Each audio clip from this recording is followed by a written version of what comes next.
నువ్వు నాకు కానరావే అని ఎవరి కంట్ల పడకుండా నేను వెళ్ళిపోతున్ననే.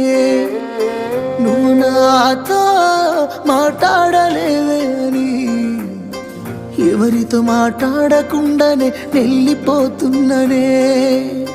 నువ్వు ఈ లోకంలో లేనలేవే అని నేను ఈ లోకాన్ని వదిలేసిపోతున్ననే.